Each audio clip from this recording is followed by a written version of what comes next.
अगर तुम चिंता करते करते थक गए हो, अगर मन हार चुका है, अगर आंखों में आंसू है और हृदय में डर है, तो इस महाशिवरात्रि की पावन रात मेरी यह कथा सुनो।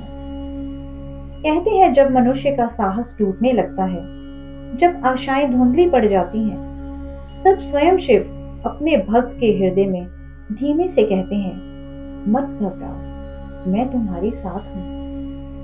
यह कथा एक छोटे से गांव की है। वहां एक युवक रहता था। नाम था आदित्य। पढ़ा लिखा, सपनों से भरा, पर जीवन की कठिनाइयों से घिरा हुआ।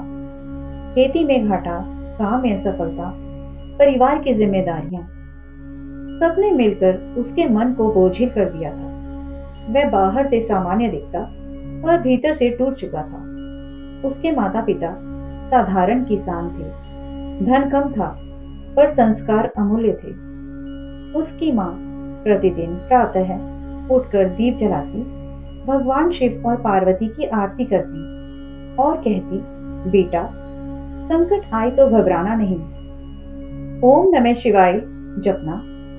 उसके पिता समझाते, शिव की तरह बनो, सरल रहो पर दृढ़ रहो, क्रोध को पी जाओ जैसे उन्होंने विष पिया।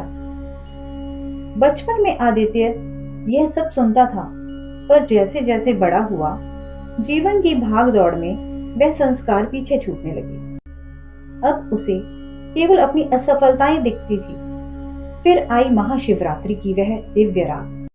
गांव का मंदिर दीपों से प्रकाशित था। घंटियों की मधुर ध्वनि वातावरण में गूंज रही थी।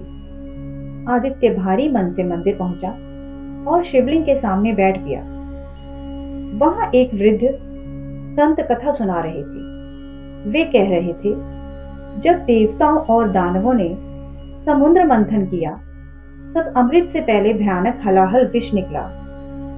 वह विष इतना प्रचंड था कि संपूर्ण सृष्टि संकट में पड़ गई। तब शिव ने वह विष अपने कंठ में धारण किया और नीलकंठ बने। उन्होंने सबको बचाया, स्वयं कष्ट सहा। संत बोले, जो दूसरों के दुख को सह ले, वही सच्चा शिव भक्त है। जो परिस्थिति से भागे नहीं, वही शिव का अंश है। आदित्य के हृदय में जैसे कोई दीप जल उठा। वह सोचने लगा, मेरे माता पिता ने कितनी कठिनाइयां झेली, फिर भी कभी शिकायत नहीं की। मैं ही क्यों हार मान रहा हूं? संत आगे कहने लगे, जब मां गंगा पृथ्वी पर अवतरित होने लगी, उनका वेग इतना प्रबल था कि सब कुछ नष्ट हो सकता था। तब शिव ने उन्हें अपनी जटाओं में धारण किया। उन्होंने सिखाया, जो अपने मन को बांध लेता है, वही जीवन को संभाल सकता है। आदित्य को समझ आने लगा, समस्या बाहर नहीं, भीतर है। उसका मन ही डगमगा रहा है। कथा आगे बढ़ी। संत ने बताया कि माता पार्वती ने वर्षों कठोर तप किया शिवजी को पाने के लिए। धैर्य, संयम और विश्वास, यही तप है। यही देवी भी प्रतीक्षा कर सकती हैं। तो मनुष्य क्यों अधीर हो? आदित्य की आंखों से आंसू बह निकले। उसे अपने पिता की आवाज सुनाई दी, बेटा, गिरना दोष नहीं, पर गिरकर पड़े रहना कमजोरी है। मां की सीख याद आई। माता पिता के चरणों में ही ईश्वर का वास है। उसने आंखें बंद की। उसे लगा जैसे हिमालय में ध्यान मग्न शिव उसे देख रहे हैं। जटाओं से बहती गंगा, माथे पर अर्धचंद्र, गले में सर्प, शरीर पर भस्म और मुख पर अद्वितीय शांति। और तभी उसके अंतर्मन में वाणी गूंजी, चिंता मत कर, जो आज भारी लगता है वह कल भस्म हो जाएगा। मैं शमशान में इसलिए रहता हूं कि तुझे याद रहे, सब नश्वर है।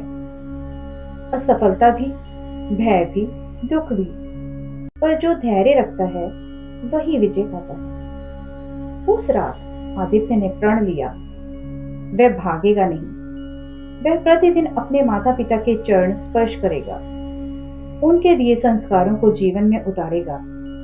वह परिश्रम करेगा, पर चिंता नहीं करेगा। समय बीता, परिस्थितियां धीरे धीरे सुधरने लगी।